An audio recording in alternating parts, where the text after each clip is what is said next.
Merci Monsieur le maire, vous connaissez ma franchise habituelle. Monsieur le maire, je dirais donc pas par quatre chemins sur ce dossier. Vous avez choisi l'association Léo Lagrange comme nouveau prestataire d'éducation populaire sur le territoire de la ville de Lyon.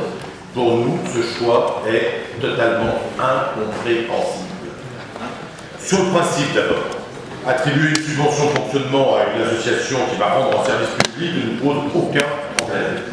Mais compte tenu du montant élevé de la subvention, plus d'1 251 000 €, je vous le rappelle, les arguments qui nous ont conduits à prendre ces décisions nous interpellent. Et il y a de nombreuses zones d'ombre. Tout d'abord, vous avez vraisemblablement identifié un besoin d'améliorer la politique publique globale en matière de périscolaire et d'extrascolaire.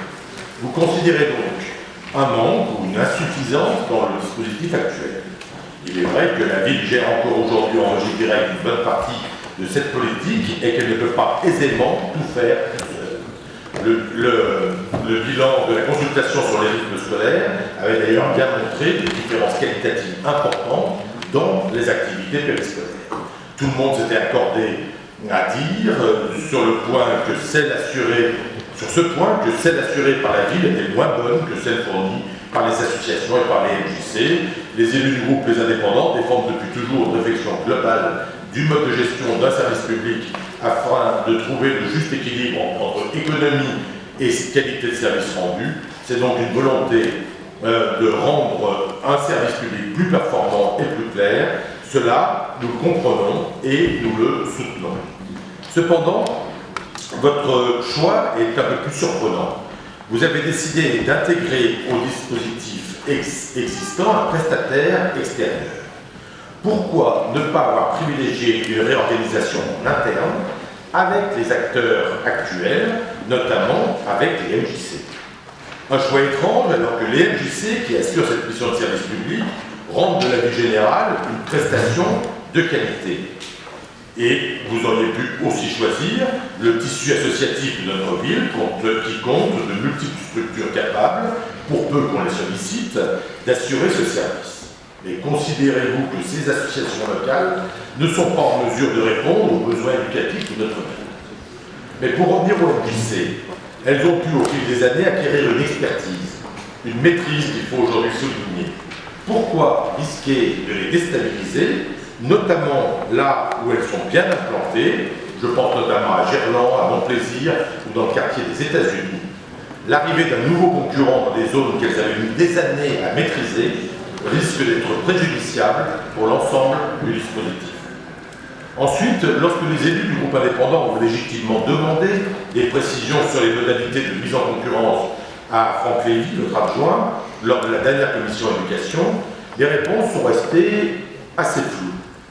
Le seul point qui nous a été confirmé, c'est qu'un appel à projet avait été ouvert et que deux structures étaient au départ intéressées, l'UCPA et Léo Lagrange. L'UCPA n'avait cependant pas, selon les dires de notre adjoint, pas de licence.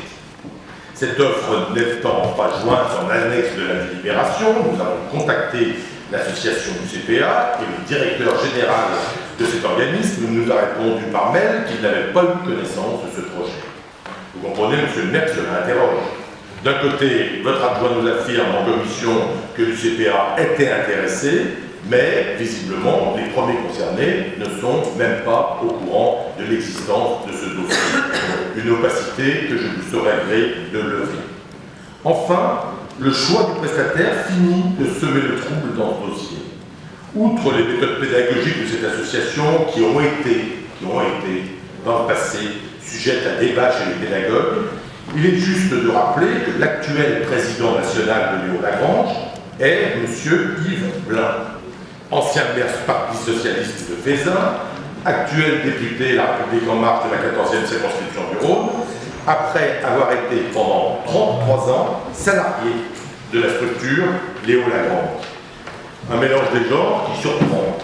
Tout le monde ici connaît les montages qui ont permis pendant des années à la Fédération Léo Lagrange, grâce à un mécanisme de facturation, de détourner les fonds publics de la commune de Saint-Fond. Tout le monde se souvient également que le ministre de l'Intérieur actuel, Gérard Collomb, alors député, avait bénéficié pendant 2 années des services d'une assistante parlementaire qui n'était pas payée par lui ni par l'Assemblée nationale, mais qui était en réalité payée comme animatrice en formation, c'était ce qu'elle a indiqué sur son bulletin de salaire, par le centre Léo Lagrange, justement. Les pratiques ont peut-être évolué, mais les hommes étant restés les mêmes, vous nous permettrez donc de craindre à nouveau les travers de l'ancien monde. Avec ce passif, pourquoi vous êtes obstiné à implanter à tout prix cette association à Lyon, cette association qui n'était pas présente à Lyon, au détriment de notre propre tissu associatif et notamment de nos MJC. Nous attendons des réponses de votre part, mais nous ne pourrons pas cautionner ce choix plus que douteux.